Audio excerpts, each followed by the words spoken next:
So, mas masulong na siya sa physical injury. Hindi siya physical abuse. O, pag-example, anak, lakot ka, nilito ka sa ilang bag. Hindi pwede nagilin ako siya, wala yung kampanin. Mo, istoryahan sa tarong. So, tirita sa barangay. Kaya ang barangay, low level sa fiscal na siya. So, if ever, na mag-file na direct, dapat kayo na tendency. Okay, ako naman ang trabaho, sige, file na ito na kay maunay na gusto. Karong pag-abot si fiscal, nanatalit to, equal, iyan kung kailangan ng baba, ay fiscal yan, ay kung sa kuan, sa kapot. Katawaan ka ni fiscal, o kasukan ka ni fiscal. Kaya nga no, walang misaling sa inyong barangay. Ang barangay low level sa fiscal. Na ay mga cases na pag-define na ito, i-dismiss dahil ni fiscal. Dahil ang pag-define, kung sa'y gibutang sa iyan ito, ang gibutang ay record barangay. So meaning, wala siya lian sa barangay. Same cases as sa child abuse. Inalagyan ko, pag wala siya tinuyuan, na accidentally, unya ikaw, ay ito mo, kuha na child abuse na. So, naatay, kalahian na sa barangay mo, na dapat, kung makaya istoryahan sa barangay, sa dialogue, i-settle na to. Then, additional sa economic abuse sa mga walang isportahan. Kagatabubuhan ko, another scenario. Si Bana nag-abroad, ex-husband or ex-partner nag-abroad siya. Karong pag-abroad niya, before siya nag-abroad, nag-sustento siya. Although ganun na, kaya trabaho din sa dampo. May gamay responso, ginatagan na monthly, naghatag. Pero pag-abroad niya ay wala siya naghatag straight 6 months na putulong niya sustento. Pero wala po ka. Ma'am, ako ang impayal ang banak, ang husband. Kaya kung na naman nagkapun sa una dito, tagaan sa banak, 3,000. Karoon, kaya na-reportan yung mga tao. Ani ha, pag inanak namin na mga previous bank na nangatag o nakaputol, naan siya consideration. Kaya tungkol kasi sa abroad, bakit tulong siya kayong dito? Hindi sa pag-abroad niya, wala pati siya trabaho na yun. So, ang ibang fiscal, kaya tungkol inuha ka ng anak, kagumaluhan ng buhang anak, so, inuha ang kanyang obligasyon. Sa kanang kagulan na wala siyang kahatag, ikaw ang mag-provide sa iyang mga kinanglanon. Karoon alam siya nag-abroad, karoon ang dilig. Ang tapay. Pero before siya trabaho niya. Kasi trabaho nga, pero nakuha, bukol. So, same scenario. Kaya wala siyang trabaho, ang pag-ambagan ni hapon at ninyo. Hindi na lang umabot kami sa katulid, wala siya sustento. So, pwede na natin dahil paabot sa muna ka sa IGTV.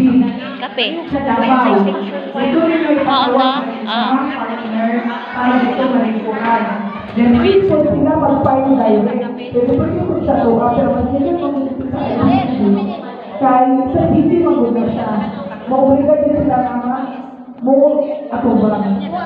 So, din na ako kayo na mag-additional ako sa RA 835 kasi buta lang sa kapila na importante na balaod ang RA 853 or ang Anti-Rape Law of 1997. So, unsa ba ang pagtulong ko?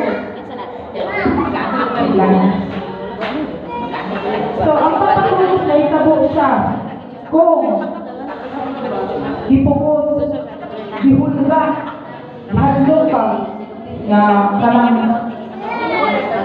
nagpapatag motor niya, di wala ka niya sa imuhang balay, iliko ka, idala ka sa tagbutan, una karoon kay dili matulog ka, actual takas, Gibira ka, gitumbang ka, giyuga ka, kasyuli ka, gitumbang na. So, wait mo siya. So, abuse of authority. Diba? Pagpanagusto sa iyang autoridad. Puntahay sa mga sa teacher. Puntahay ka na, hindi siya tanan, sinabi lang ni yan. Biguan ang iyang estudyante. Uy, bagsak ka. Bagsak ka. So, parang sa may maayo na may tabo para makapasay ka. So, ano na lang. Makigulawas ka sa kuha, ipapasay ka. Rape na siya. Bisa pa isubot ang estudyante. Rape na siya.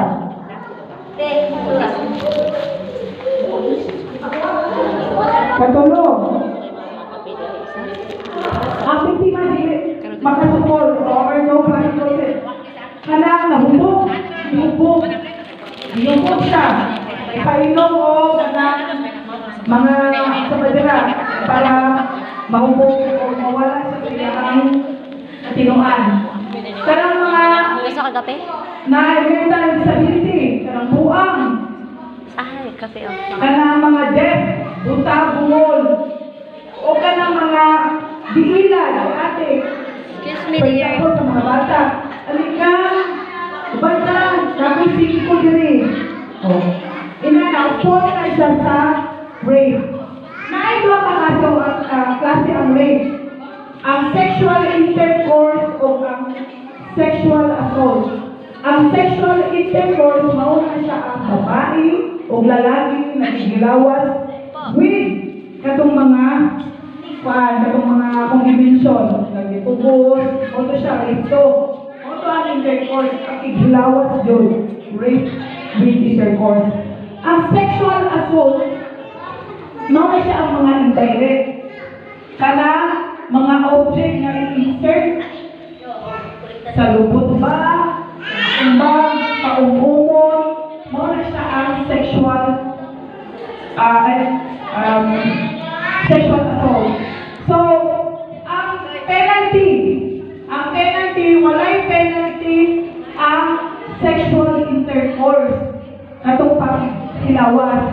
Non-bailable na siya. Reclusion perpetua.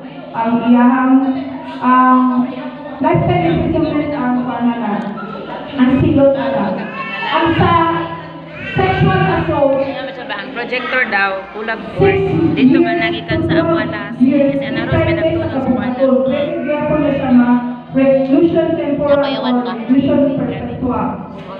Magdepende sa kabukaton sa Balangon ka na. mental mahal. So, nakasabot ba na sa rape?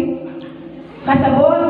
So, karoon na ako kay RA 11648 or ang statutory rape.